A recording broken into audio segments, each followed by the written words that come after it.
So in the discovery call, we talk about the competitors, like who are their competitors, what their website looks like, what are they doing on the World Wide Web, on the internet. So that competitor analysis is very important. Also, the client is servicing something which is already present in the market in the form of competitors. There can be USPs which differentiate client A from client B, but the service more or less is there. Now, in that, how to portray or how to project your website in comparison to your client website, it's all the game of the keywords. So that's where the mapping of the keywords plays a very important role in that discovery call. We try to understand from the clients who their competitors are, and then we research on what they are ranking for. And basis that, we prepare a list of keywords what the client's website should be focusing on, and then the pages are mapped accordingly.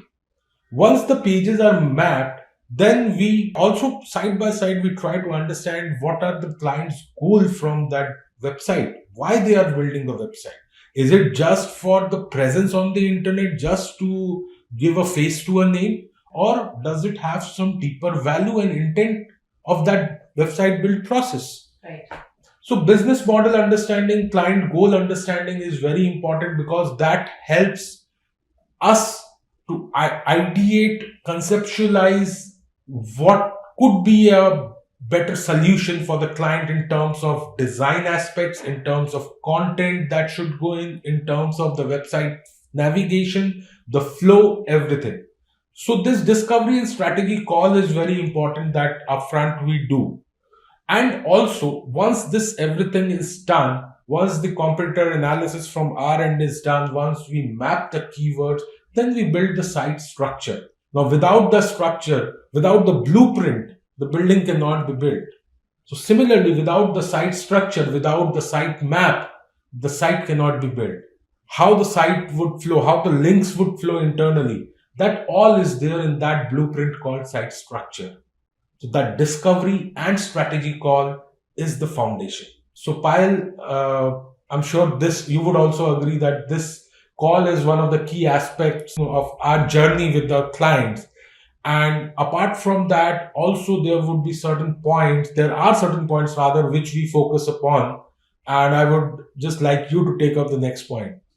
Right. So I think, as Rahul, you were saying that the site structure is extremely important, and that has to be done before even the website is built. So I think from there, it also helps because it helps the team understand what kind of content we have to make for every page, what are going to be the pages. So because you know what the pages are, you know what kind of content you're going to be building for each page. Each page has a singular purpose, right? Your homepage has a singular purpose. Your service pages, because of the keywords, you've already mapped what kind of service pages you want to have, and it doesn't come as an afterthought, which you can definitely add the pages, but you should know what are the pages that you are doing.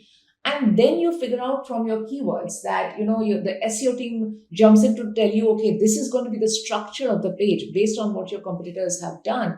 A structure is built which helps focus what is going to be in the banner, what is going to be in H1, what is going to be in H2s and H3s, what is the first top half of the page going to focus on, and what is the bottom half going to focus on, what are the CTAs which you will include in the page.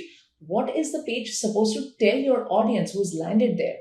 Think of it as a salesperson. Each page of your website, and especially the service pages which are important for your business, should be telling a story, should be carrying your brand message, should be telling your user or your prospect or your target audience exactly what they want to hear. It should be talking to their pain point, right? So once the site structure is built, it becomes a very easy flow from there. Your content or copywriting team knows what exactly they have to follow because they've already been given a structure.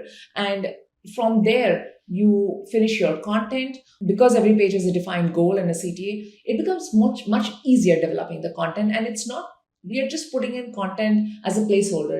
It's just, the whole thing is built because of a goal, and it is primed for conversion, it is primed for ranking, right?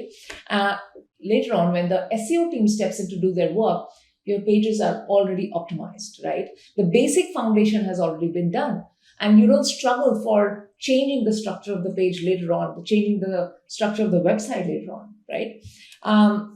Also, this helps in thinking of the design elements as well. So once your page structure is ready, the design team gets into action, and they understand that this is the this is the part, this is the messaging that I need to be focusing on at the top of the page. And they think of design that way. They think of design through the messaging, through the user experience, through the user intent part. Everything is very clear.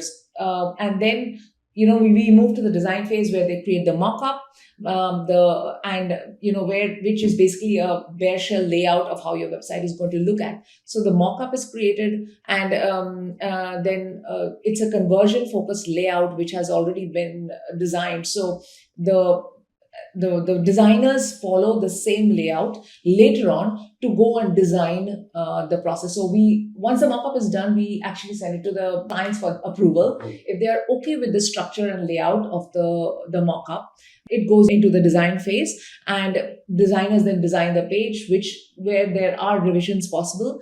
But essentially, you have sealed the overall structure of the website by them. Exactly. Right? And that leads to minimal, it helps both sides of the team, because there is less of to and fro, and we both agree on what we want. Right? Yes, of course, because when we have a design, a proper flow to anything, right from the start, later on, the changes become minimal, as you rightly pointed out, and the headache is a lot less because we know in which direction we are heading. Because just imagine we are building something without any direction, without any blueprint, and then few days or few months down the line, a bug comes in, something goes wrong. We won't even know in which part the problem is because we do not have the design. We will have to destroy everything and reconstruct.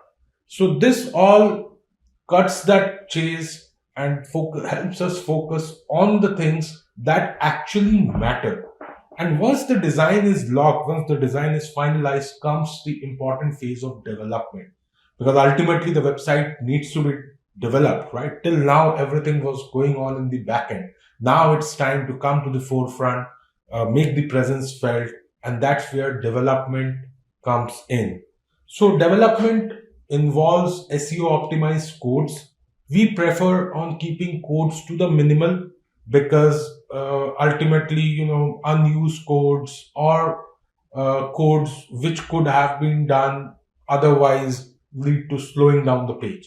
So we keep that code usage to minimal. We try to keep that to minimal. Then we focus on core web vitals and responsiveness. Now, we would agree that most of our clients today would browse our website on a mobile device.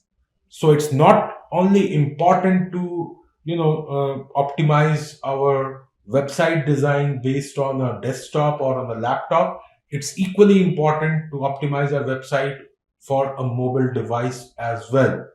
And again, even if it is a laptop, there are Windows based laptops, there are Mac based laptops. Screen sizes are different. Same goes with mobiles. So optimizing the website for each screen is the key element over here. Because you would definitely not like an experience where you are seeing your website all good in one place and on another device it's all in shambles because it's not being optimized. Right. So optimization, and Google also focuses on mobile optimization of any content or any website on the internet. Google is heavily focusing on that.